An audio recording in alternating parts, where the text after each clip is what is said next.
نحمدہ ونصلی ونسلم علی رسولہ الکریم بسم اللہ الرحمن الرحیم۔ ناظرین کرام، 5 محرم الحرام ایک عظیم صوفی بزرگ بابا فرید الدین گنجشکر رحمۃ اللہ علیہ کا یوم ہے، اور اس اعتبار سے ہمارے لوگوں کو یہ پتہ ہونا چاہیے کہ حضرت مسعود الدین بابا فرید الدین گنجشکر رحمۃ اللہ علیہ کس عظمت اور اہمیت کے حامل ہیں۔ بہت بڑی ہستی، بہت بڑے شیخ نظام الدین اولیاء رحمۃ اللہ علیہ کے پیر ہیں، اور قطب الدین بختیار کاکی رحمۃ اللہ علیہ کے مرید ہیں۔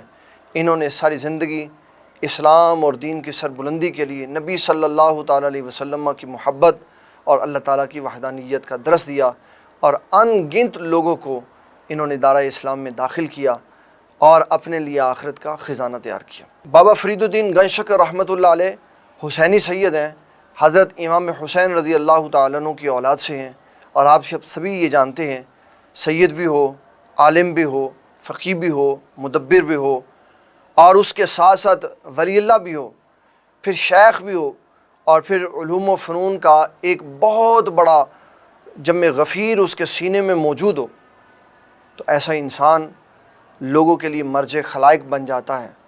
ہر عام اور ہر خاص اس سے فیض و برکات حاصل کرنے کے لیے جاتا ہے۔ اور حضرت بابا فرید الدین گنجشکر رحمۃ اللہ علیہ، آپ کے نام مبارک کے ساتھ یہ جو گنجشکر لکھا ہوا ہے، اس کی بھی ایک خاص وجہ ہے۔ 2 وجوہات کتابوں میں بیان کی گئیں۔ آپ کے نام کے ساتھ یہ جو گنجشکر لکھا ہوا ہے، اس کی 2 وجوہات ہیں۔ ایک وجہ یہ ہے کہ جب آپ ابھی بچپنے میں گزر رہے تھے تو آپ کی امی جان یہ چاہتی تھی کہ آپ نماز کے ابھی سے پابند ہو جائیں، تو آپ کی امی جو کہ اپنے دور کی بہت کامل ولیہ تھی، انہوں نے آپ کو نماز کا پابند بنانے کے لیے یہ کہا کہ بیٹے جب آپ نماز پڑھیں گے تو اللہ تبارک و تعالی آپ کو کھانے کے لیے شکر عطا فرمائے گا۔ ماں کی بات اللہ تعالیٰ نے بھی سنی، بیٹے نے بھی سنی، اور آپ نے عبادت شروع کر دی۔ اور کیا ہوتا، جب آپ سجدے میں جاتے تو ماں شکر کی پڑیاں بنا کر جائے نماز کے نیچے رکھ دیتی کہ جب بیٹا سلام پھیرے گا تو شکر ملے گی، اللہ پہ اعتقاد مضبوط ہو جائے گا، نماز کی پابندی ہو جائے گی۔ ایک دن والدہ محترمہ کسی کام سے باہر چلے گی، واپسی آئیں تو پوچھا بیٹے نماز پڑھی؟ کہا اماں جان میں نے پڑھی۔ کہا نماز کے بعد شکر ملی؟ کہا ہاں اماں جان نماز کے بعد شکر ملی۔ تو اللہ کا شکر ادا کیا کہ مولا تو نے میرا پردہ رکھا، پہلے میں خود شکر رکھتی تھی، اب تو نے خود رکھ دی۔ تو اس وجہ سے آپ گنجشکر رحمۃ اللہ علیہ مشہور ہوئے۔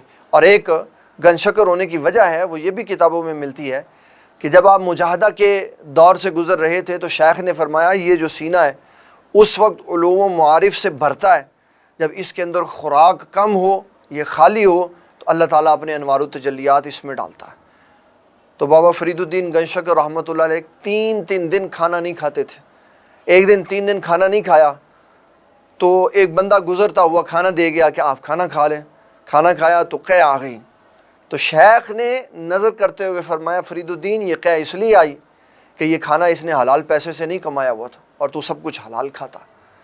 پھر 3 دن اور مجاہدہ کیا، اور جب بھوک کی شدت تیز ہو گئی، بھوک تیز ہو گئی، شدت کی محسوس ہوئی، تو کنکریاں اٹھا کے کچھ منہ میں رکھیں، تو اللہ تعالیٰ نے ان کنکریوں کو شکر بنا دیا۔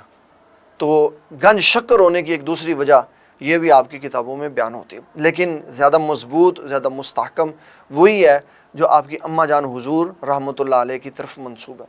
پھر آپ نے برِ صغیر پاک و ہند میں علم و حکمت کی وہ داستان رقم کی کہ آپ کے مد مقابل نہ آ سکا، اور آپ نے لوگوں کے دلوں پر بھی راج کیا اور اس زمین کے اوپر بھی راج کیا۔ اور اللہ تعالیٰ جل جلالہ اما نوالہ یہ فرماتا ہے اپنے حبیب کریم صلی اللہ تعالیٰ علیہ وسلم کے ذریعے سے فرماتا ہے کہ جب کوئی میرا بندہ بن جاتا ہے تو آسمان والے بھی اس سے پیار کرتے ہیں اور زمین والے بھی پیار کرتے ہیں۔ جب بابا فرید الدین گنجشکر رحمۃ اللہ علیہ آسمان والوں اور زمین والوں کے پیارے بن گئے تو لوگوں کی دلوں کی دھڑکنیں حضرت بابا فرید الدین گنجشکر رحمۃ اللہ علیہ کے ساتھ وابستہ ہوئی۔ بابا فرید الدین گنجشکر رحمۃ اللہ علیہ کو عربی، فارسی اور سنسکرت زبان پر بڑا عبور تھا، اور پنجابی میں آپ کو ملکہ حاصل تھا کہ آپ نے لوگوں کے لیے علم و حکمت کا ایک دریا بہایا۔